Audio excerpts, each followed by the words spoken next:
दोस्तों आज हमारे पास आई हुई है फिर से एक 2 HP की इंडक्शन मोटर, जिसके अंदर प्रॉब्लम क्या है, ये मोटर फूकी हुई है। इसको मैं आपको यहाँ पर चलाकर नहीं दिखाने वाला। इसको चेक करने के लिए हम आपको ले चलेंगे सीधे उस चक्की के ऊपर जहां पर ये मोटर लगी हुई है, क्योंकि हमने वहां पर जब इसको खोल के लाए थे तो वहां पे हमने चेक किया था। यहाँ पे पहुंच के दोस्तों आपको ये दिखाई देगा कि ये मोटर जो कि चक्की की है और यहाँ पे पूरी तरह से फिट है, और इसको जब हम ऑन करते हैं तो मोटर बहुत अच्छे से चलती है, यानी कि थोड़ी देर चलेगी 1 मिनट, और 1 मिनट के बाद ही इसके अंदर से थोड़ा थोड़ा धुआं निकलने लग जाएगा। चलने में इसकी कोई भी दिक्कत नहीं है, इसका एम्पेयर वगैरह सब कुछ नॉर्मल है अभी है, लेकिन इसके अंदर से धीरे धीरे करके धुआं निकलने लग जाता है, और बहुत ज्यादा एक समय आता है कि बहुत ज्यादा धुआं निकलने लगता है, और ज्यादा देर तक इसको छोड़ दिया तो पूरी तरह से इसके अंदर से मतलब आग निकलेगा, ब्लास्ट होगा, और ये मोटर दोस्तों पूरी तरह से फूक जाएगी, शॉर्ट सर्किट भी हो सकता है। तो दोस्तों इस तरह की मोटर हमारे पास आई हुई है कि इसके अंदर जो कि कॉइलें इसकी जल गई हैं। वैसे अगर देखा जाए तो 2 कारण होते हैं मोटर के अंदर से धुआं निकलने के। पहला ये कि इसका कैपेसिटर फट जाता है, कोई सा भी हो, रनिंग कैपेसिटर, स्टार्टिंग कैपेसिटर,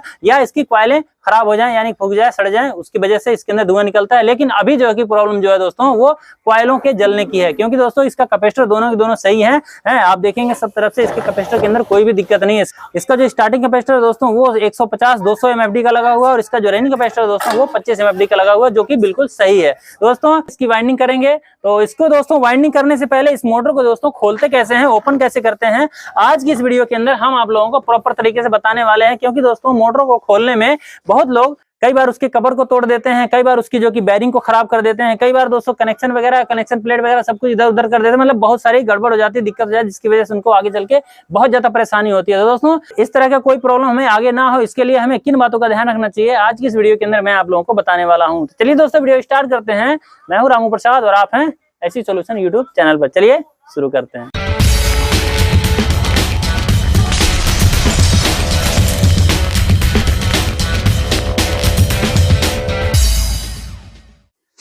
दोस्तों मोटर ने धुआं दे रखा है, अब इसको हमें जो है कि खोलना है। तो कैसे खोलना है, देखिए ये दोनों जो बाहर निकली हुई हैं यही मेन लीडें हैं, जिससे कि हमारी मोटर 240 वोल्ट देने पर चलने लग जाती है। ठीक है, तो इसके अंदर कैपेसिटर लगा हुआ है, इसके डब्बे वगैरह सब कुछ सेट है। अगर ये मोटर सही हो तो इसमें कुछ भी करने की जरूरत नहीं है, बिल्कुल ऐसे कैसे रहने दिया जाए। लेकिन दोस्तों एम्पेयर वगैरह जब सब कुछ ठीक हो, उसके बावजूद अगर मोटर धुआं दे रही है तो निश्चित है कि उसको तो खोलना पड़ेगा है। तो चलिए इसको ओपन करते हैं, क्योंकि ये मोटर जो है कि दोस्तों वाइंडिंग होनी है, क्योंकि इसके अंदर से बहुत बुरी तरह से धुआं निकल चुका है।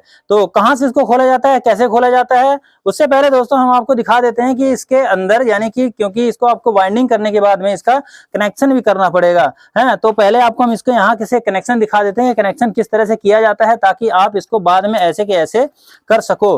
हो सके तो आप इसकी फोटो खींच लीजिए है, जिस यानी कि अगर आपको नहीं आता है, नहीं पता है कि मतलब कनेक्शन कैसे किया जाता है, तो इसकी तस्वीर खींच करके रख सकते हैं अपने पास में, और सेम टू सेम वैसे कनेक्शन कर देंगे तो भी आपका काम बन जाएगा। देखिए यहाँ पर वैसे कनेक्शन जो किया गया है, देखिए मेन तार आपके नीचे में लगाई गई है ये, ठीक है, और ऊपर में ये जो आपका रनिंग कैपेसिटर है, ये आपके जो कि क्लच के जो दूसरा पॉइंट होता है, यानी कि एक तो कट जाता है तो कटने वाला पॉइंट, रेड वायर इसमें भी है और रेड वायर इसके अंदर भी है। देखो इसके अंदर भी रेड वायर लगी हुई है, तो दोनों ये क्लच वाले पॉइंट हैं। तो दूसरे वाले पॉइंट से एक तो यहाँ पे कट जाता है, और दूसरा वाला जो है कि कैपेसिटर के ऊपर चला जाता है, और रनिंग के कैपेसिटर कंडेंसर लगा के उसके ऊपर हल्का हल्का करंट दिया जाता है, जिससे कि मोटर का एम्पियर कम हो जाता है। ठीक है, तो यहाँ से इसका कनेक्शन किया जाता है। हालांकि ऐसे समझ में नहीं आएगा, जब हम इसका कनेक्शन करेंगे दोबारा से ना, तब आपको हम फिर से दिखा देंगे। वैसे मैंने पिछली मोटर में आप लोगों को दिखा रखा था 1 HP वाले में, लेकिन उसमें यह था कि उसके अंदर रनिंग कैपेसिटर नहीं लगा हुआ था।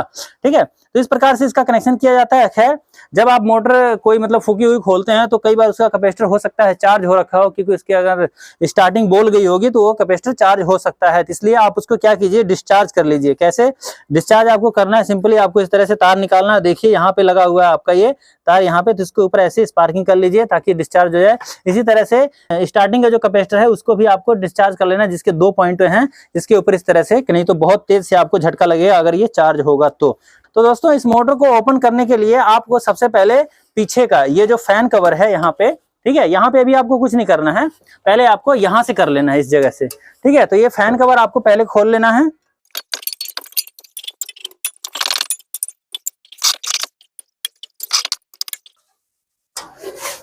ठीक है, तो चारों पेच हमारे खुल गए हैं। अब इसको हम इस तरह से यहाँ से ऐसे निकाल लेते हैं, हमारा फैन कवर निकल जाता है बाहर। हैं। फैन कवर निकालने के बाद दोस्तों आपको ये जो पंखा लगा हुआ पीछे से, ये भी आपको निकालना है, लेकिन निकालते समय आपको ध्यान रखना है ये लगा हुआ कैसे है। तो जैसे ये लगा हुआ है, पत्तियां बाहर की तरफ में है, ऐसे ही आपको लगाना है। ये नहीं कि इसको उल्टा करके आपने लगा दिया और किसी बहुत मुश्किल से आपने इसको कस दिया, तो ऐसे नहीं करना। जैसे ये लगा हुआ है वैसे ही आपको इसको लगाना भी है, ठीक है। इसके अंदर ये नट लगा हुआ है, इसको यहाँ से ऐसे खोल लेंगे। तो इस तरह से नट को इस तरह से लूज करके आप इसको निकाल लीजिए बाहर और रख लीजिए अपने फैन कवर के अंदर। अब इसके जो नट लगे हैं, एक इधर एक इधर एक इधर एक यहाँ पे और इधर में भी ऐसे लगे हुए हैं फ्रंट कवर पे, उसको भी आपको खोल लेना है ताकि आपकी मोटर पूरी तरह निकल जाए, ठीक है। लेकिन दोस्तों उससे पहले आपका यहाँ पे क्लच लगा हुआ, आपको यहाँ पे खोलना पड़ेगा।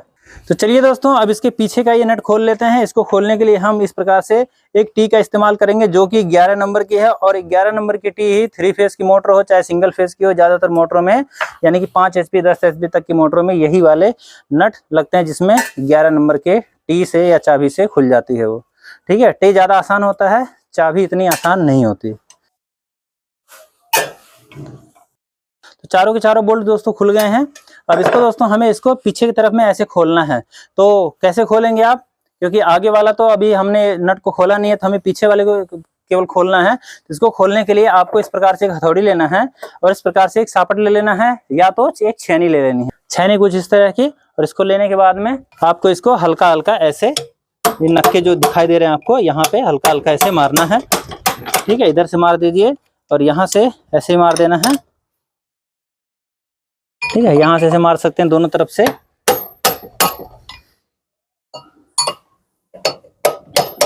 इस तरह से मार करके जब थोड़ा सा गैप हो जाए इसमें है, तो इसमें गैप होने के बाद में इस तरह से दोनों तरफ से पेचकस से या तो छेनी, ऐसे ही एक तरफ से छेनी लगा लीजिए इस तरह से ये ऐसे करके आप इसको निकाल लीजिए। और ध्यान रखिए एकदम से मत खींचिए, क्योंकि यहीं पे क्लच होता है, क्लच एकदम से इसको मतलब खींचेंगे तो ये क्लच यहाँ से टूट सकता है, ठीक है। इसलिए क्लच ना टूटे उसके लिए आपको इसको आराम से इस तरह से निकाल लेना है, ठीक है।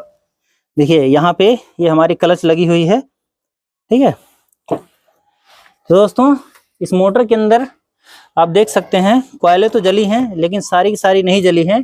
इसके अंदर जो रनिंग की कॉयल है, इसके अंदर जो ये रनिंग की कॉयल हैं, ये सारी की सारी मतलब सेफ है बिल्कुल।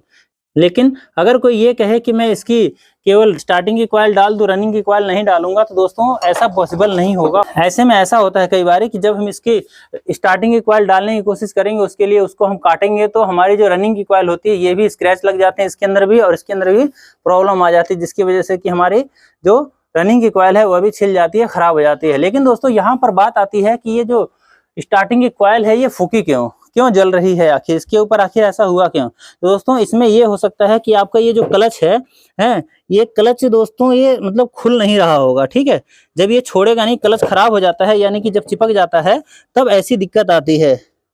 तो अभी हम देखते हैं, तो यहाँ पे जो इसका क्लच है दोस्तों वो सही है वैसे, ठीक है। अभी ये सही है, लेकिन क्या लगने के बाद भी ये मतलब क्लच छोड़ता है या नहीं, ये तो दोस्तों वाइंडिंग करने के बाद ही दोबारा से इसका पता चलेगा कि क्लच छोड़ रहा है कि नहीं। क्योंकि अगर क्लच छोड़ेगा नहीं तो निश्चित है कि बार बार इसकी स्टार्टिंग खराब होती रहेगी। स्टार्टिंग खराब होने का वास्तव में यही कारण होता है कि या तो इसके अंदर कैपेसिटर बहुत बड़ा लगा दिया जाए, तब स्टार्टिंग खराब हो जाती है बार बार, और या तो दोस्तों इसका जब क्लच खराब होता है ये, यानी कि क्लच का काम होता है कि मतलब एक बार कनेक्ट करे और मोटर जब राउंड ले ले तो उसके बाद ये छोड़ दे। लेकिन अगर ये नहीं छोड़ेगा तो क्या होगा कि ये मतलब करंट इसके अंदर जाता ही रहेगा। या तो दोस्तों इसके अंदर मान लीजिए जैसे रनिंग का कैपेसिटर लगा हुआ है, रनिंग कैपेसिटर ज्यादा बड़ा लगा दिया जाए तो भी ऐसी दिक्कत आती है। तो ये सब हम दोस्तों बाद में चेक करेंगे मोटर को दोबारा से रिवाइंड करने के बाद। फिलहाल तो दोस्तों इस मोटर के अंदर क्या है कि इसकी वाइंडिंग फूकी हुई है, स्टार्टिंग की, रनिंग की सही है, इसकी वाइंडिंग होगी दोस्तों। लेकिन उससे पहले दोस्तों इसको खोलने के लिए पूरी तरह से, क्योंकि इधर से खुल गया है, इसको यहाँ से दोस्तों यहाँ कट कर देंगे, या तो यहीं से मतलब जो कनेक्शन है यहाँ पे इसको निकाल देंगे, वहां से निकाल दें या यहाँ से भी निकाल सकते हैं, कोई दिक्कत नहीं। लेकिन वहां से निकाल देंगे तो वाइंडिंग करने में हमें सही बनेगा, नहीं तो यहाँ से निकालेंगे क्या है कि तार उलझता रहेगा, लगता रहेगा इधर। बाकी दोस्तों इस तरफ से जब खोलना है हमें तो इधर से भी हमें जैसे ये नट लगे हुए हैं, इसको हम सिंपली यहाँ से जब ऐसे खोल लेंगे तो पूरी तरह से ये निकल करके बाहर आ जाएगा, ठीक है। इस तरह से हमें निकाल लेना है नट को।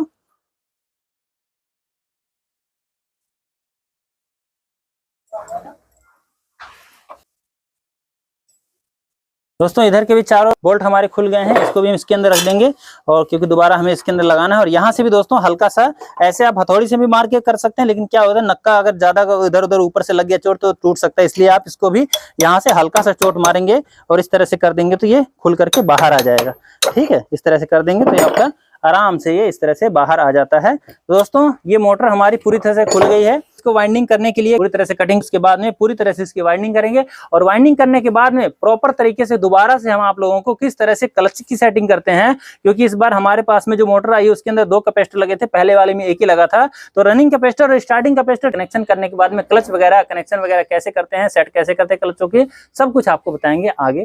तब तक के लिए नमस्कार, जय श्री राम।